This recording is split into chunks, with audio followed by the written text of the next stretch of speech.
দূরে লাংথাং ভ্যালিটাকে পাখির চোখে দেখা যাচ্ছে। লাংথাং ক্রস করার পর থেকেই চারপাশের ল্যান্ডস্কেপটা আস্তে আস্তে বদলে যেতে লাগলো। গুল্ম জাতীয় গাছগুলো পরিণত হলো কাঁটা জাতীয় গাছে। লোকাল মহিলাদের পোশাক, ভাষা, কালচার দেখে মনে হচ্ছিল আমি তিব্বতে চলে এসেছি মনে হয়। লাংথাং যেহেতু তিব্বত বর্ডারে অবস্থিত, তাই এখানকার লোকালরা দক্ষিণ তিব্বতে তিবেতিয়ান বুদ্ধিজমকে ফলো করে আর তিব্বতী ভাষায় কথা বলে। এদের দেখে মনে হচ্ছিল এরা নেপালি কম আর তিব্বতী বেশি। এতক্ষণ যে পাহাড়গুলো দূরে ছিল, সেই চারপাশের পাহাড়গুলো হঠাৎ করেই যেন অনেকটা কাছে চলে এসেছে। পাহাড়ের চূড়াগুলো সাদা বরফের টুপি পরে আছে মনে হচ্ছে। লাংটাং ক্রস করে আমি বেশ কিছুটা উপরে উঠে এসেছি এখন। আমার পিছনে দুটো ছেলে আসছিল, লোকাল নেপালি। তাদের সাথে কথা বলছিলাম। ওরা আমাকে হ্যাপি হোলি উইশ করলো। তা শুনে আমার এতই ভালো লাগলো যে কি বলবো। ভিনদেশ থেকে সত্যি আজ হোলি সেলিব্রেশনটাকে একটু বেশিই মিস করছি আমি। আরও একটা ল্যান্ডস্লাইড এরিয়া ক্রস করতে হলো। Very risky. এখন ওখান দিয়ে যেতে হবে। জিনিসটা দেখো।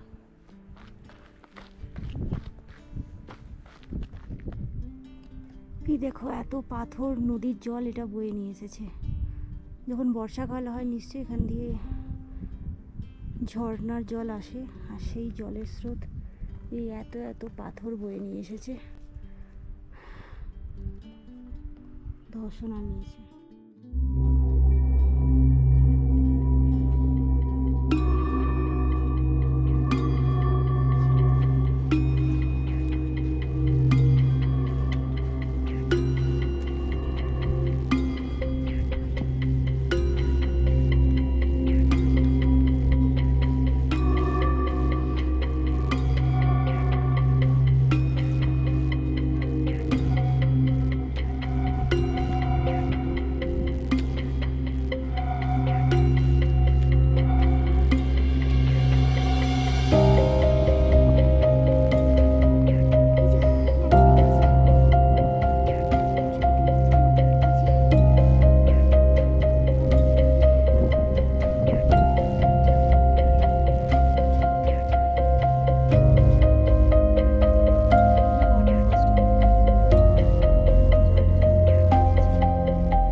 পর থেকে এখানকার ওয়েদার খারাপ হতে শুরু করে, মেঘলা হয়ে যায়। আর 4টে-5টার পর তো পুরো কুয়াশায় ঢেকে যায় চারদিক। আগের এপিসোডে দেখানো হয়েছে সেটা। আগের এপিসোড না দেখে থাকলে ডেসক্রিপশানে লিংক দেওয়া আছে, গিয়ে দেখে নাও। এখানে এরকম কাটা গাছ পাবেই সব জায়গাতে। এটা একটা ছোট্ট গ্রাম, লাংথাং যেতে পড়ছে। এটা হলো মুন্ডু ভিলেজ। এখানেও কম জনবসতি। এখানে সবার বাড়িতেই একটা করে ইয়াকের শিং রাখা আছে। এখানে ইয়াকের দই, চিজ, দুধ পাওয়া যায়। আর পাওয়া যায় লোকাল ফলের জুস, যেটা দেখতে অনেকটা মাজার মতোই।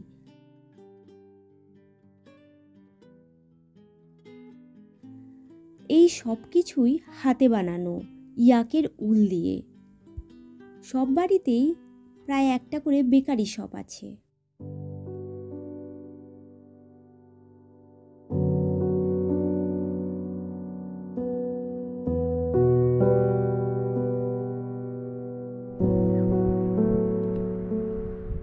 এখানে দেখো, ওই যে উপরে গ্লেসিয়ার, ক্রিস্টাল ক্লিয়ার গ্লেসিয়ার আছে একটা, ওখান থেকেই ঝর্ণার জলটা পড়ে। তখন আমাকে একজন তিব্বতী বললো এদিকটা যাওয়ার আর এদিক দিয়ে আসার, বুঝলে। আমি এদিক দিয়ে যাচ্ছিলাম বলে আমাকে বললেন।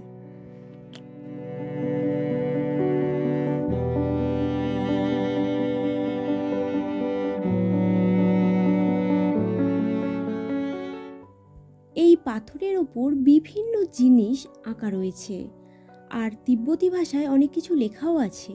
এখানকার মানুষকে খুব পরিশ্রম করতে হয়, কাঁধে করে ভারী ভারী কাঠ নিয়ে যাচ্ছে।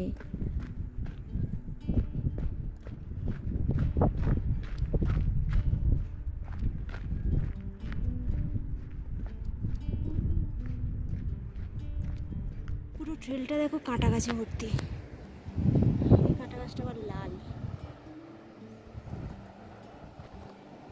দূরে ওই ক্যাফেটার নাম বেশ মানানসই, হার্ড রক ক্যাফে। বিশাল বড় পাথরের পাশে বলে এটার এরকম নামকরণ হয়েছে। দেখো, ইয়াকটা খাওয়া বন্ধ করে আমার দিকে তাকিয়ে আছে। ও যে কি ভাবছে যদি জানতে পারতাম। পুরো রাস্তাটায় আমি একা। আমার আগেও কেউ নেই, পরেও কেউ নেই। এরকম একা ট্রেক করতে পারাটা একদিকে বেশ ভাগ্যের ব্যাপার, আরেকদিকে মুশকিলের ব্যাপারও বটে। যদি কুয়াশার কারণে বা অন্য কোনো কারণে রাস্তা হারিয়ে ফেলি, তখন কাউকে জিজ্ঞাসা করতে পারবো না। একা হাঁটছি আর ভাবছি আমি একা কোথায়। পাশ দিয়ে এই যে নদীটা বয়ে চলেছে, আমি তো ওর সাথে সাথেই চলছি। আর ওর সাথে চলতে চলতে ওর অনবরত স্রোতের আওয়াজে আমি আমার দুঃখ কষ্ট সব ভুলে যাচ্ছি।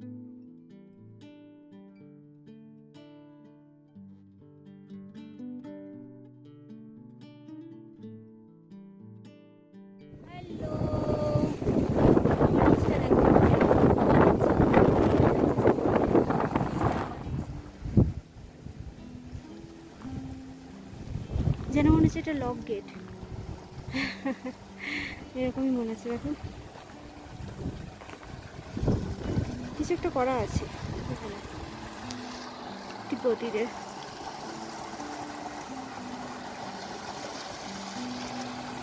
মানে জলের যখন প্রচুর প্রেসার থাকে তখন হচ্ছে এইটা পুরো ঘোরে, সেটাই বোঝা যাচ্ছে।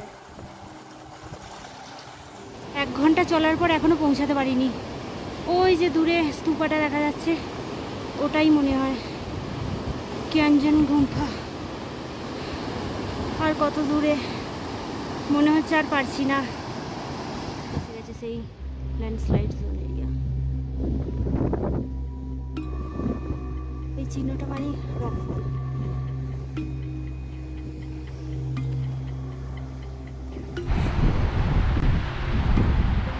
দেখো আবার একটা ল্যান্ডস্লাইড এরিয়া পৌঁছলাম। ঝর্ণার জলটা বয়ে যাচ্ছে।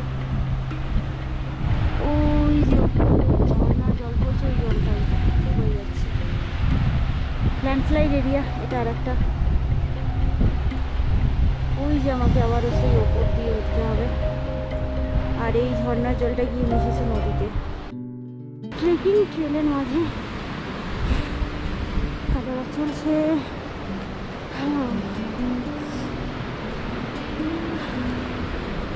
নমস্তে নমস্তে।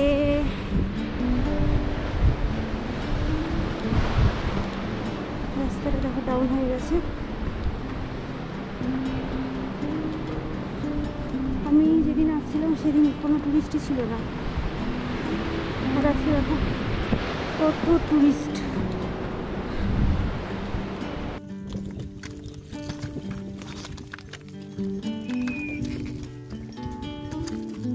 টারবাইন যেমন জলের ফোর্সে ঘোরে সেরকম ঘুরছে এগুলো।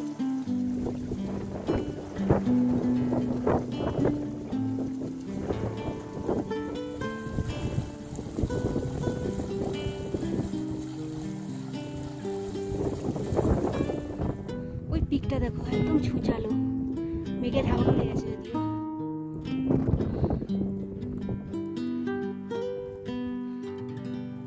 ওখানে একটা অ্যারো দেওয়া আছে যে ওই দিকে দেখা যাক। পুরো বরফে ঢাকা পাহাড়ের মাঝে বেস ক্যাম্পটা, কিঞ্জিন গুম্ফা। যে এখানে এসে তো আর একটু কনফিউজ হয়ে গেলাম। এখানে তীর চিহ্ন দেওয়া আছে এইদিকে, কিন্তু রাস্তা দেখা যাচ্ছে এইদিকে। কি করা যায়? এখানে এসে মনে হচ্ছে আমি রাস্তা হারিয়ে ফেলেছি। এখন কাকে জিজ্ঞাসা করব? আগে পিছনে কেউ নেই। নিচে নামতে শুরু করলাম। আবার যে রাস্তা দিয়ে এসেছি সেই রাস্তা দিয়ে হাঁটতে হাঁটতে ভাবছিলাম, যদি না কাউকে দেখতে পাই তাহলে সারা রাত্রি আমাকে এখানেই থাকতে হবে। এখানে রাতের তাপমাত্রা মাইনাসে নেমে যায়। সেই ঠান্ডায় আমি তো জমে বরফ হয়ে যাব। বাড়ি ফিরবো কি করে? নিচের গ্রামে ফিরে যেতেও পারবো না, সেই হাঁটার শক্তিও নেই দেহে। সব ভাবতে ভাবতে আমার সাথে দেখা হলো একজন গাইডের সাথে। ট্রেক করতে করতে আগেও তার সাথে আমার দেখা হয়েছে। উনি তো অনেক আগেই আমাকে ক্রস করেছেন, তাই ওনার তো আমার পিছনে থাকার কথা নয়। অবাক চোখে ওনার দিকে চেয়েছিলাম। আমার এরকম এক্সপ্রেশন দেখে ওনার বুঝতে অসুবিধা হলো না যে আমি রাস্তা হারিয়েছি। উনি আমাকে আশ্বস্ত করলেন যে আমি ঠিক রাস্তাতেই হাঁটছি। যখনই রাস্তা হারিয়েছি তখনই জীবনে সারপ্রাইজ পেয়েছি বড় বড়। কোনো না কোনোভাবে মাদার নেচার আমাকে হেল্প করেছে।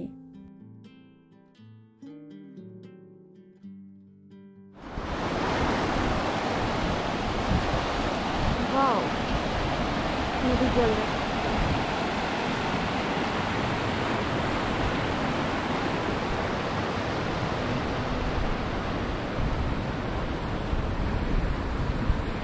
দেখো এরকম নিচ দিয়ে জল বয়ে যাচ্ছে, পাথরের রাস্তা, আর এদিক দিয়ে নদী বয়ে যাচ্ছে।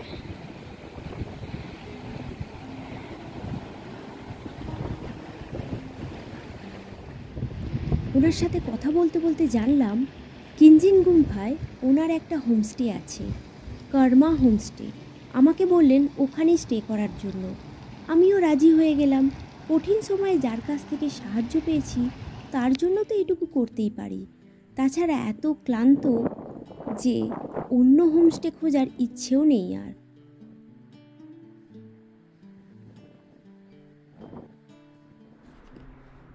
দেখো ওই ওপরে কিছু একটা দেখতে পাচ্ছ? ওই যে পাইপ লাইন আসছে, ওখান দিয়ে জল আসে, ঠিক আছে? এই দেখো এগুলো সব কাটান আরও কিছু দিয়ে মোড়া আছে, যাতে ঠান্ডায়, বাকি তো জমে বরফ হয়ে গেছে, কারণ ভিতরে ওই পাইপ দিয়ে যে জলটা যাচ্ছে সেটা যেন না বরফ হয়। কারণ এই জলটা কোথায় যাচ্ছে? এই জলটা যাচ্ছে এই যে সামনে দেখো ব্লু সেট দেখতে পাচ্ছ একটা, ওখানে। ওটা হচ্ছে পাওয়ার প্ল্যান্ট, পাওয়ার হাউস ওটা, ঠিক আছে? ইলেকট্রিসিটি প্রডিউস হয়। নিচে দিয়ে দেখো নদী বয়ে যাচ্ছে, জায়গাটা নড়ছে, দেখো চলছে, বেশি হয়ে যাবে। নিচ দিয়ে দেখো খরস্রোতা নদী বয়ে গেছে, ঠিক আছে। ও মাই গড, look at this.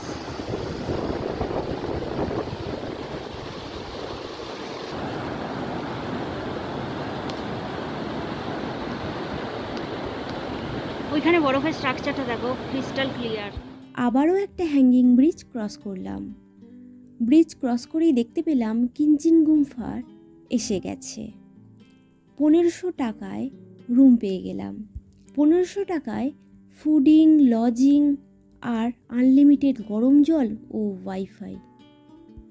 রুমটা বেশ সুন্দর ছিল, অ্যাটাচড বাথরুমও ছিল। গরম জল পাইনি বলে স্নান করা হয়নি অনেক দিন। ফ্রেশ হয়ে ডাইনিংয়ে গেলাম, গরম গরম চা খেলাম। কিচেনে চিমনির পাশে বসে বেশ ভালো লাগছিল। তারপর গরম গরম ডাল ভাত খেতে খেতে দেখলাম বাইরে স্নোফল শুরু হয়েছে। মোবাইলের স্ক্রিনে তাপমাত্রা দেখলাম -1 ডিগ্রি সেলসিয়াস। এই প্রথম আমার স্নোফল দেখা। ডিনার কমপ্লিট করে ডাইনিংয়ে বসেছিলাম চিমনির পাশে। রুমে গেলেই তো কনকনে ঠান্ডা। ডাইনিংয়ে হোলি পার্টি সেলিব্রেট করছিল ওরা, আমাকেও জয়েন করতে বলল। বাড়ি থেকে এত দূরে থেকেও হোলি সেলিব্রেট করতে পারাটা তিব্বতীদের সাথে জীবনে এক স্মৃতি, অন্যরকম অনুভূতি হয়ে থাকবে চিরটা কাল। তারপর ঘুমাতে গেলাম। এত ক্লান্তি সত্ত্বেও ঘুম এলো না কিছুতেই। তখনও স্নোফল হচ্ছে বাইরে। রাত্রির 1টার সময় জানালার পর্দা সরিয়ে দেখি চারপাশটা বরফে ঢেকে গেছে। বাইরের টেম্পারেচার তখন -20 ডিগ্রি সেলসিয়াস। মর্নিং, কারোর যদি গুড মর্নিংটা এরকম হয় দেখো। সকালে উঠে দেখলাম চারপাশ পুরো বরফের চাদরে ঢেকে গেছে। ওয়েদার খুব খারাপ। আজ তো কিঞ্জিনরির টপে ট্রেক করা যাবে না।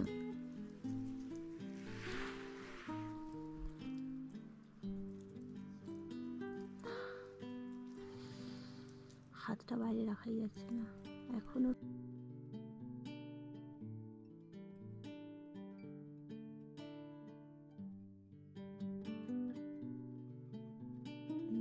সুন্দর করে, কি সুন্দর অ্যারেঞ্জ করে সাজানো আছে।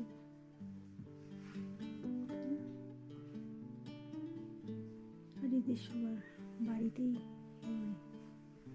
চিমনিটা রাখতে হচ্ছে ওদের, ঠিক আছে।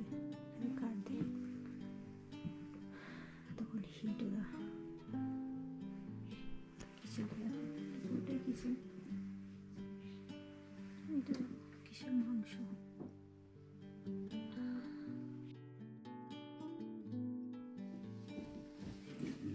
দেখো আজকে আমি মিল্কের চা খাচ্ছি। আজ তো কিঞ্জিনরির টপে ট্রেক করে পৌঁছানোর কথা ছিল, কিন্তু এরকম ওয়েদারে ট্রেক করি কী করে? এসব ভাবতে ভাবতে ব্রেকফাস্ট করতে গেলাম। ব্রেকফাস্টে ব্রেড অমলেট ছিল আর চা। ইয়াকে দুধের চা খেতে খেতে হঠাৎই দেখলাম সূর্যি মামা উঁকি দিচ্ছে মেঘের ফাঁক দিয়ে। আস্তে আস্তে মেঘ সরে দূরে পাহাড়ের পিকগুলো দেখা যাচ্ছে।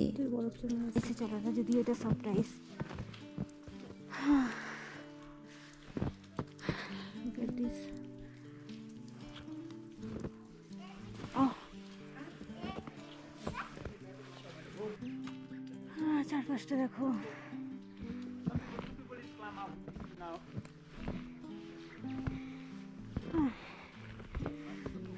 নিচটা দেখো, পুরোটা স্নোতে ঢেকে আছে। উপরের পিকটা দেখো। তারপর ব্রেকফাস্ট করে রেডি হয়ে বেরিয়ে পড়লাম ট্রেকে। 2 ফিট বরফের উপর দিয়ে হাঁটা খুব মুশকিল। সবাই এখানে বরফ নিয়ে খেলছে, ফটো তুলছে, নিজের মতো করে এনজয় করছে। আমি উপরের দিকে চললাম। চোখেও ব্যথা করছে, সানগ্লাস পরার পরও কোনো রাস্তা নেই, এই ট্রেনটা ধরে যেতে হবে। চলো একটু যাই। পাটা দেখো পুরো বরফে ঢেকে গেছে আমার। ও এরকম করে শ্যুট করা খুবই ডিফিকাল্ট, বুঝলে? তাও করছি। দেখো জায়গাটা দেখো কি দারুণ, কোনো রাস্তা নেই, এই যে পায়ের ছাপ ধরে আসতে হচ্ছে। এই যে আমাকে এটা উনি রেন্টে দিয়েছেন, যে হোমস্টেতে আমি আছি। ওপরটা দেখো কোনো রাস্তা নেই, ওপরে একজন যাচ্ছে। এইভাবে হাঁটছি, হাঁটতে তো খুবই অসুবিধা হচ্ছে। একটা ফ্রেন্ড আছে, ও আগে পৌঁছে গেছে, আমি ওকে খুঁজেই পাচ্ছি না। চারপাশটা একটু দেখো, ও মাই গড, ইটস ওয়াও ভিউ। এখানে অ্যাকচুয়ালি অনেকগুলো পিক আছে। আমি যেখানে যে হোটেলটা স্টে করেছি, উনি একজন গাইড অ্যাকচুয়ালি, উনি কালকে সব নামগুলো বলছিলেন। খুবই ডিফিকাল্ট চলাটা এইভাবে। তো চেষ্টা করছি শ্যুট করার। নিচটা তো 2 ফিট বরফ ছিল, এটা তো 1 ফিট মতো বরফ আছে। সকালে তো খুব, কাল রাত্রি থেকে স্নো হচ্ছে, ফল হচ্ছে। সকালে তো পুরো ঢেকেছিল, কোনো পিকই দেখা যাচ্ছিল না। আর এটা হচ্ছে আমি ক্লাইম্ব করছি আস্তে আস্তে। দেখো গ্রামটা ওই নিচে আছে।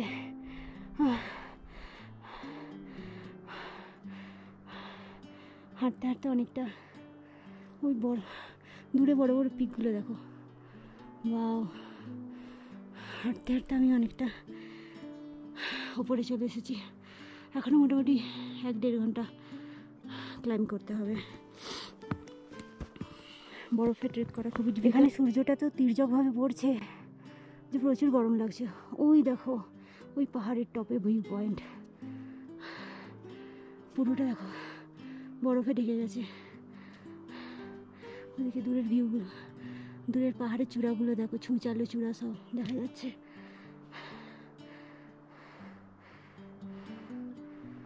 ট্রেলটা দেখো, এতক্ষণ আমি পাহাড়ের ধার দিয়ে চলছিলাম, এখন দুটো পাহাড়ের মাঝখান দিয়ে চলছি। দেখাচ্ছি দাঁড়াও, ওই দেখো উপরে পিক।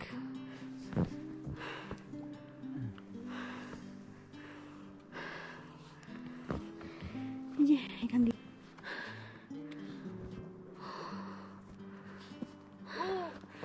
দেখো পিকগুলো সব ক্লাউডে ঢাকা আছে। ওয়াও,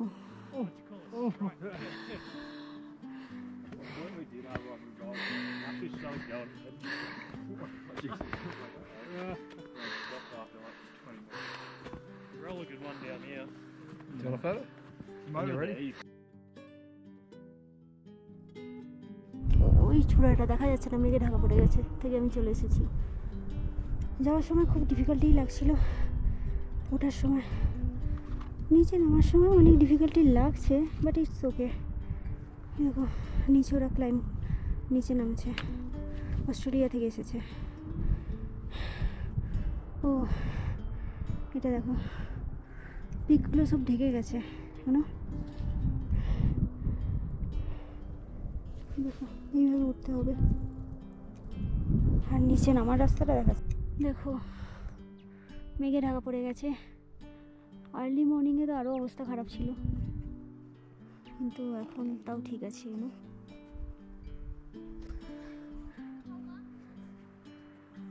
মেঘটা আসছে দেখো,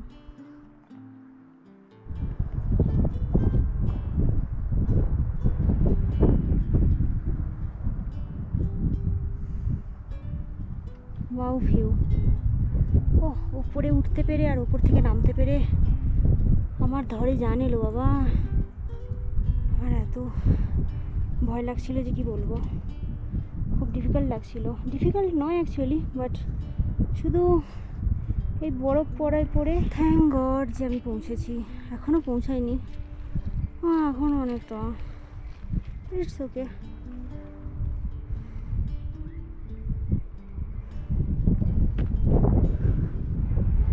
গাছগুলো এখন সব বরফে ঢেকে গেছে না? এটা পুরোটাই বরফে, সকালে দেখেছো যে ঢাকা ছিল, দেখো বরফ গলে জল হয়ে গেছে যেহেতু রোদ্দুর উঠেছে। পাথরটা দেখো যদি গায়ে পড়ে আমি তো শেষ।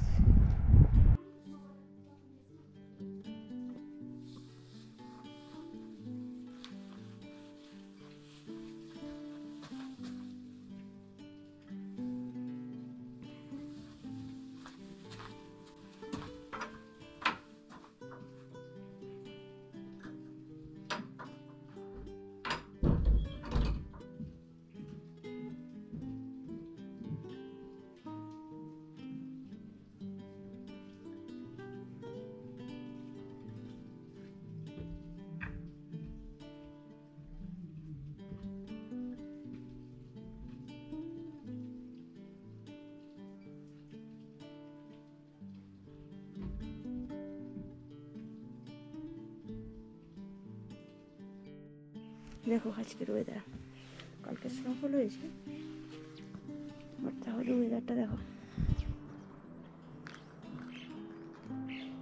কালকে বড় বড় পাহাড়গুলো দেখা যাচ্ছিল না কেন? কারণ সানরাইজ হয়ে গেছে।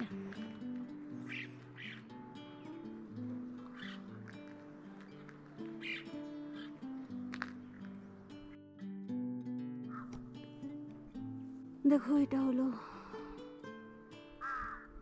কিয়ানজিং গুম্ফার লাস্ট ভিলেজ, এটা লাংথাং ভ্যালির।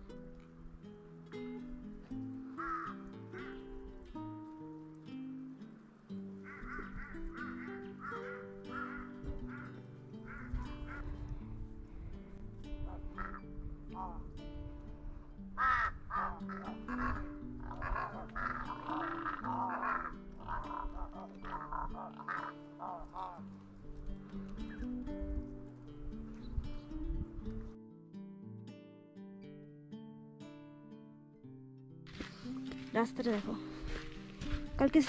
কালকে খুব স্নোফল হয়েছে। অ্যাকচুয়ালি এর ব্যাপারটা হচ্ছে একদিক দিয়ে আসার আর একদিক দিয়ে যাওয়ার।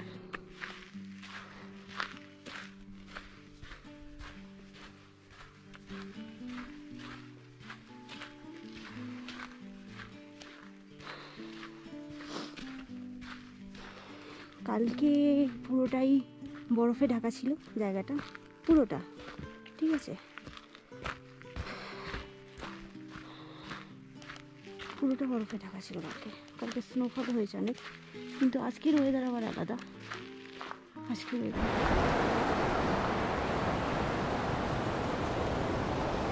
ওই যে পাওয়ার হাউসটা দেখা যাচ্ছে, ওখান থেকে চলে এলাম।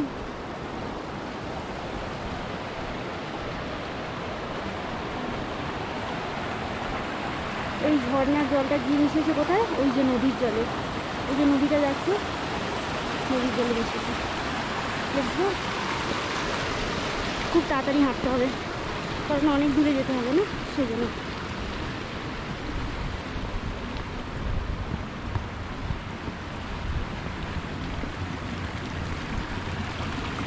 দেখো জলটা দেখো, রাস্তাটা দারুণ।